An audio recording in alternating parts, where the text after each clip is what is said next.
it was highly entertaining. Every time I watch it, I bust out laughing because I remember all of these, how it really went down. So, hey, what's going on, everybody? It's Ruben Jay here, and you are watching and listening to the Ruben Jay Show. And what I mean by that is that it is available on YouTube, on Rumble, at dollarinthejar.com if you decide that you want to listen and watch this podcast. So please head over to YouTube and get into it. I'm super excited. I'm excited for this week's episode. It's something that came together fairly quickly, and it's something that I really think that a lot of people are going to enjoy.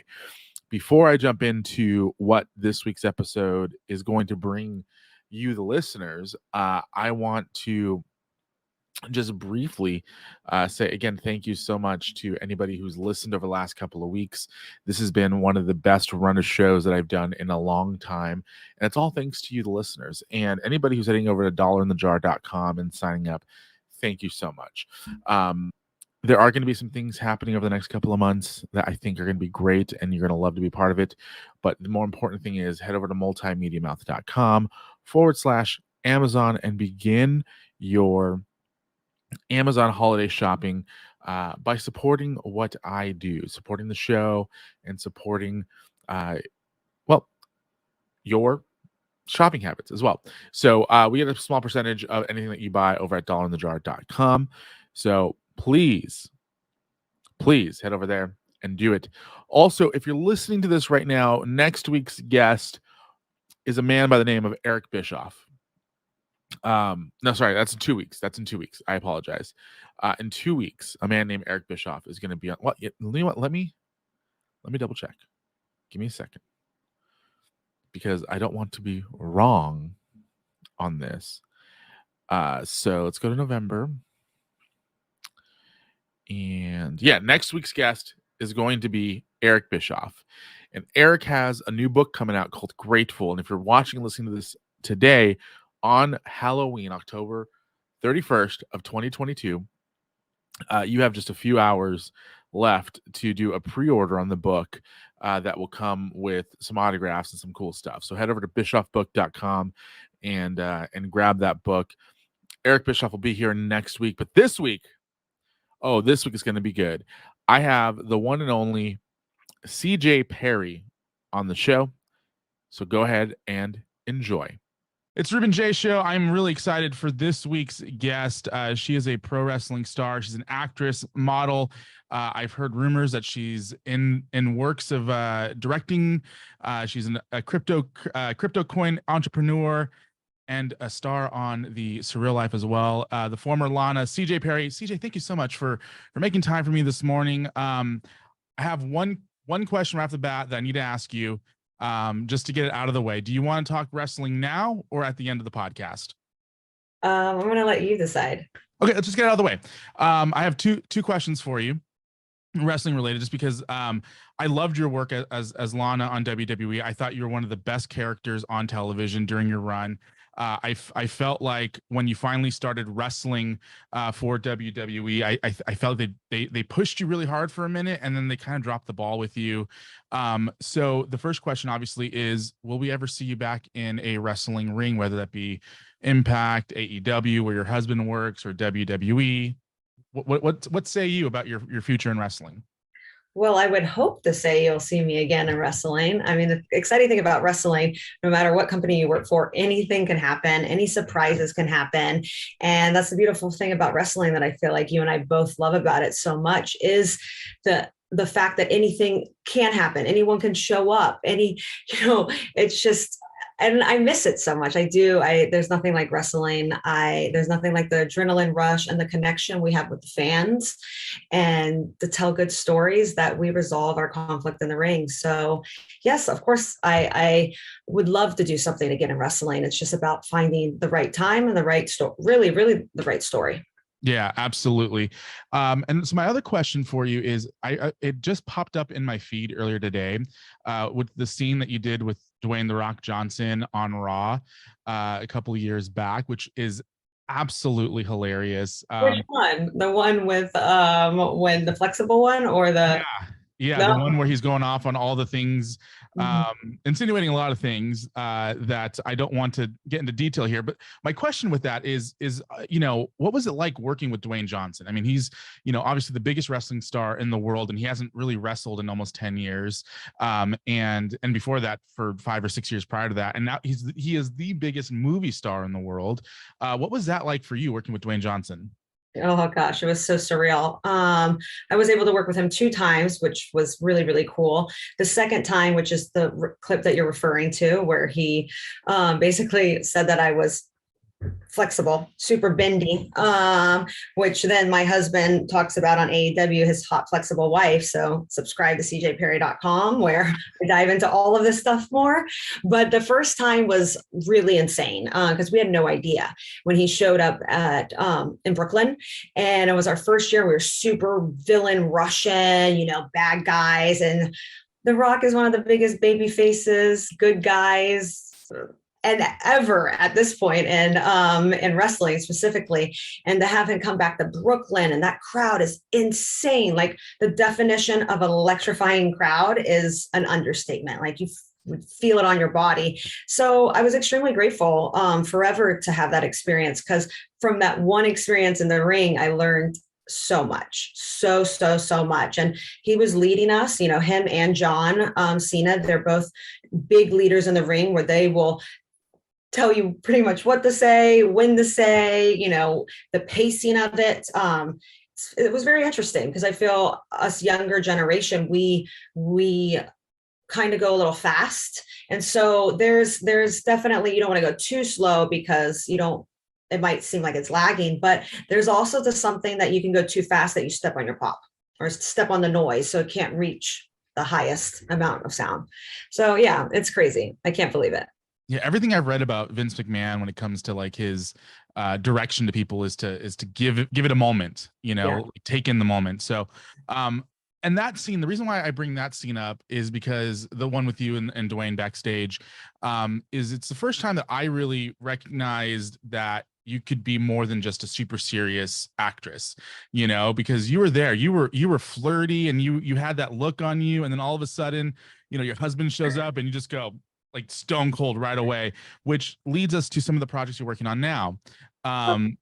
You're laughing at me. I'm laughing because I remember it so well, and it was so funny because I was just listening. As an actor, you should just be listening. So it's kind of like, yeah, you're supposed to be this one character stone cold, but then it's evolving. And so he comes and he's so charismatic. And so when just listening, reacting, you were seeing my genuine reaction to just listening. And then when Miro shows up, like, it just was funny. Like, I was trying not to pop so hard in this crack up, because the scenario of how Dwayne delivered it, and then Miro just coming, and it's really kind of an extension of himself as well. And it was just, it was highly entertaining. Every time I watch it, I bust out laughing, because I remember all these, how it really went down. So it's fun. It was a lot of fun. Yeah, and I know, I think I saw it because I was on your Instagram. I think it said, subscribe to cjperry.com to get the backstory. So if you want more information on that, head over to cjperry.com.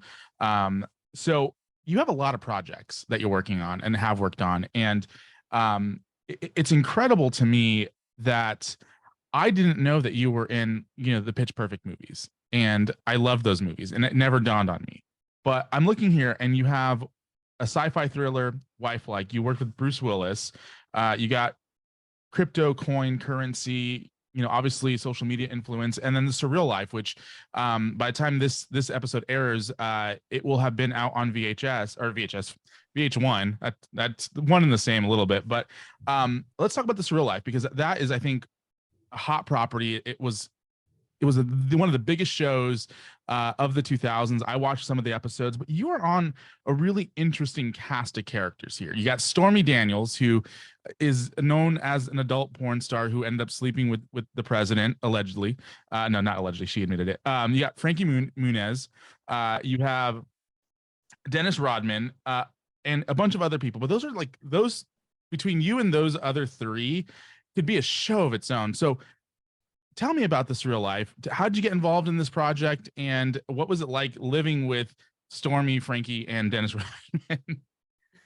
Well, it's so funny because I got a call about it pretty much like the day after I got released or the day before. I can't, it's a little blurry in my head right now, but I at first was a little hesitant, but then when I got released, I was like, oh, I guess this is like a sign that I 100% need to go after, like, do it. But I was shocked, to be honest. I was shocked that they were rebooting it because I was a fan of it when I loved it. Like, ironically, how I know Bridget Nielsen is from that show. A lot of people will be like, they know Bridget Nielsen from Rocky IV, but I know Bridget Nielsen from Surreal Life and Flava Flav, and I would run home to watch it. I thought they were so entertaining. I thought she was hilarious running around naked everywhere. And so then when I researched her, I realized, oh, Rocky IV. And that's ironically where I pulled my inspiration of the Ravishing Russian Lana was from that character. So it's kind of like really like a cool full circle, as well as, yeah, I mean, I was really nervous about doing it. They were like, hey, we really want you on the show. And we're starting to film in Mexico City in 5 weeks. It's like, whoa, that's crazy. Especially from like what you're saying, doing so many different things, you know, auditioning so much for so many different things and getting no's for 8 no's for every 2 yeses to get a call. And Pitch Perfect and Surreal Life, I got a call out of nowhere. Like, I didn't know I was in the mix. I didn't try out for it, audition for it. So I think when those type of things come to you, it's like, oh, we gotta do this, you know, we gotta do this, even if this seems really extreme. Then when I walked into the house, they take our phone, by the way. I don't want to give too many spoilers, but they did take our phone. And I knew Dennis Rodman and I knew Manny and MUA, who was a YouTube vlogger. No one else I knew. And I was feeling like really stupid or ignorant because I didn't have my phone to Google people. And then I didn't want to offend anyone because it's like, you know, everyone's a celebrity. I didn't. So I was going through like my own anxiety and freaking out a little bit about it all. I had no idea who Stormy Daniels was. And Miro knew, of course. And he was like blushing and freaking out when he met her. He's like, oh my God, I have a pimple. I can't meet her. Through like FaceTime, like the Zoom, our Zoom section. But yeah, it was a really cool experience because someone like a Stormy Daniels and an August Aslin, who have these certain headlines and a controversial and polarizing reputation, I got to know them not having any predetermined judgment over a like headline. I got to know them for who they are, and that was cool. And I really hope that everyone gets to see that, you know, everyone gets to see this whole other side of these people and myself, but especially these people that are super polarizing. And you know, I can't imagine going through the things both of them have gone through. So it was pretty wild to get to know them and then later go read about it on Google. It's like, whoa, that's wild. And depending on what news sites you use as well, you're getting one side or the other of, especially Stormy, who's, I think, you know, she had a really polarizing couple of years. Yeah. The other thing that I'm curious about is you worked with Bruce Willis. And you know, recently the news came out that he retired. He's not going to be acting anymore. So was this one of his last films? Yeah, I would say like one of his last couple of films, which is crazy. I'm extremely grateful I was able to work with him, and a legend like him. I feel really blessed if it was in wrestling with certain people that I was able to work with, and since then they've passed on, or Bruce Willis, who's retired. And it's like, I'm very grateful to be able to have these experiences with iconic people such as themselves. Yeah, so the Bruce Willis film is called Cosmic Sin, which just sounds absolutely amazing. And I'm going to go and find you know, more information on this. But you know, my thought was I thought to myself, you know, you find yourself in a position to work with Dwayne Johnson, who isn't active anymore. You find yourself in a position to work with Dennis Rodman and Stormy Daniels, and you know, some of these big names, and Bruce Willis, who again, the greatest action star of our time. What did you learn from Bruce? Because I mean, that's a really, you know, if I had the opportunity to sit down with Elvis Duran or Ryan Seacrest or, you know, Dick Clark back in the day, I would do that in a heartbeat to learn how to do this particular task that I'm doing right now much better. You know, you're breaking into the action film world. Did you get a chance to really get some mentoring from Bruce Willis? And if so, what did you learn? Yeah, you know, with Bruce, it was really interesting because He was a little bit known for if he's in a good mood, everyone's going to have a great time. If he's not, then God help us. So luckily I got him on a good mood, and he was very nice and very pleasant to work with. But you know what was really surprising to me watching him act was how soft spoken he was. Like, it was shocking because as an actor, you feel like, I mean, I'm talking really loud right now and projecting, but it was so quiet. Like, if you weren't really close to him and he didn't have his mic on, they might have a hard time even picking up the sound. And immediately when I saw him perform and act, you're like, oh my God, this is the reason why you're one of the biggest movie stars in the world. There's an element of like charisma, and it's a different type of charisma as Dwayne or John Cena, because all these people are very, very charismatic, and that's the reason why we're drawn to them. But there's something so endearing about him and so likable. And I don't know if that is learned or cultivated. I'm pretty sure you can cultivate that for sure. But I also feel like it kind of already is naturally there, and then they cultivate it a lot.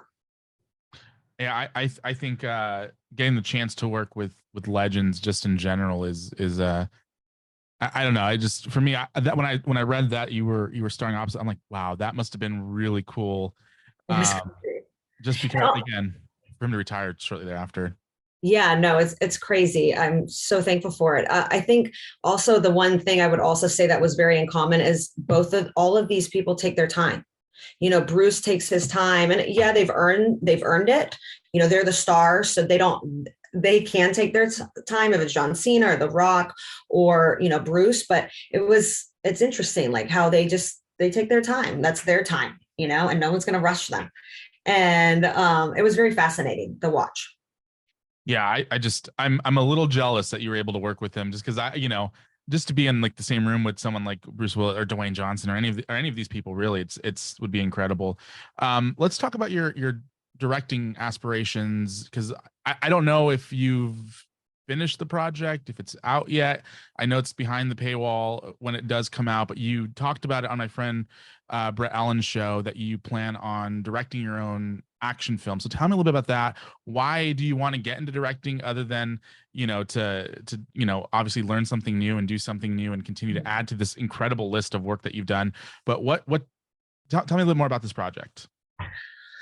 We are still pre-production. There is so much that goes into pre-production, and I feel like the best thing of crossing over into wanting to producing and also just learning more about everything on the production side. My brother actually started from my brother. He kept on really encouraging me to direct, because originally I was looking for a director for this, and I was just going to produce it. And my brother was like, I really think you should direct it. You have a vision. You're so particular about paying attention to small little details.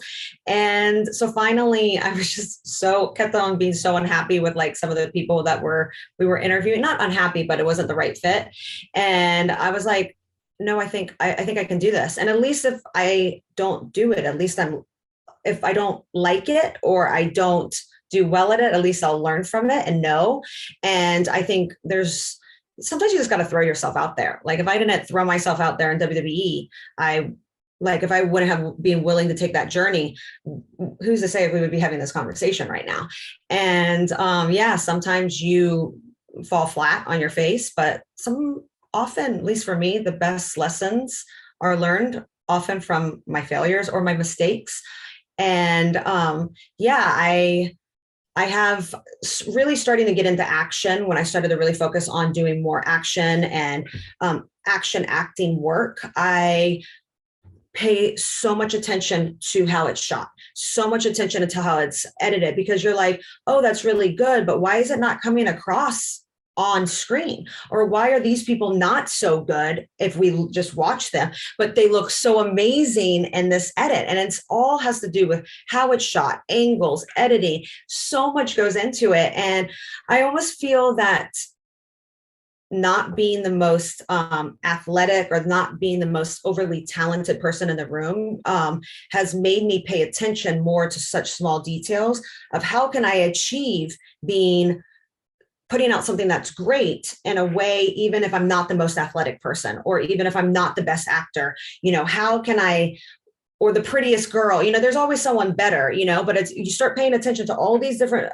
details. Okay, the music, the sound, the lighting, all of that is why we like something or we don't like something. It's not just someone's acting. It's not just someone's physicality. So that this is where I'm very, very thankful for my journey. And it's all the little pieces. So I'll let you know after I do my short if I want to continue directing or not. But I'm really excited. I'm having so much fun, and I'm having so much fun learning how to make a movie, even if it's a short. I will say this. What I took away from that sentence is that you're going to come back on my podcast in the near future. That's what I'm taking away from this.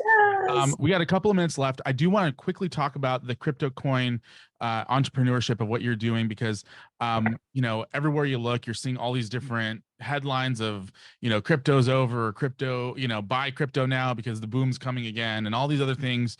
Obviously I don't want to put you in a position to give advice on crypto, but where do you see crypto going, and how do you feel like how do you feel like you can contribute to the crypto ecosystem?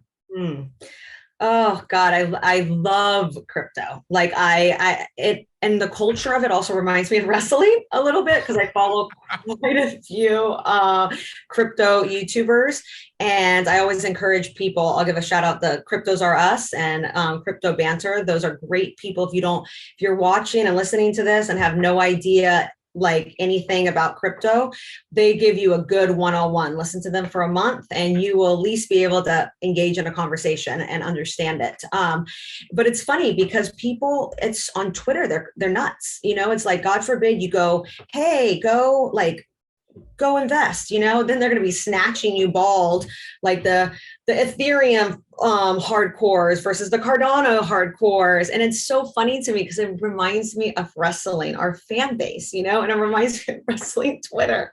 So there's a little bit of that I love, like a little bit of the drama of it all. But I just believe in diversifying. And at the end of the day, like you said, I'm not going to give someone advice. I just would say, educate yourself so you can make an educated decision. And it is good to invest a little bit in different things, like some people have more money than others, but $50, $100, and diversify, put some in stock, put some in crypto, that the diversifying my portfolio, if from stocks to crypto, the real estate, to investing into myself, to investing into my husband, like all of that to me is diversifying, because everything goes like this. Everything's like this. So usually, hopefully when one dips, there's one still like steady, and yeah, crypto's down. So if you can, I believe in getting into dips because inflation right now, but I understand it's tricky for everyone. But I encourage people, educate yourself, diversify, and if you can, get a third and fourth job so you can invest in different things. That's what I did. That's partly why I started cjperry.com, because I was like, the dips, the dips. And I think that stuff is really important. And yeah, I hear that a lot from other people I listen to on YouTube. Yeah, for sure. Well, you're not going to give people advice on what to do with their crypto, but I'm going to give people advice to follow you on Instagram at the CJ Perry, on Twitter at the CJ Perry, and cjperry.com to get exclusive content. The short that's coming out hopefully in the near future. It's pre-production right now. CJ, thank you so much for doing this. The Surreal Life on VH1 Mondays at 9 p.m. Just go to vh1.com to find out more information on that as well. And that was my chat with CJ Perry. She's wonderful. She was lovely. I loved having that conversation with her, and I look forward to having many, many more with her over the course of the next however long she and I happen to stay in contact. So again, do me a favor, like this video, share this video, like this podcast, subscribe to this podcast, subscribe to the YouTube channel, and follow me on all social media platforms at the Ruben Jay. There's some great content coming out on all the social media platforms, stuff that I've done accidentally that has done fairly well, and stuff that I'm doing purposely that is not doing as well. So follow me on social media at the Ruben Jay, the Ruben Jay Show, at the Ruben Jay Show on Instagram as well. With that, have a safe Halloween. I will see you guys next week with Eric Bischoff, the wonderful Eric Bischoff. He'll be here next week.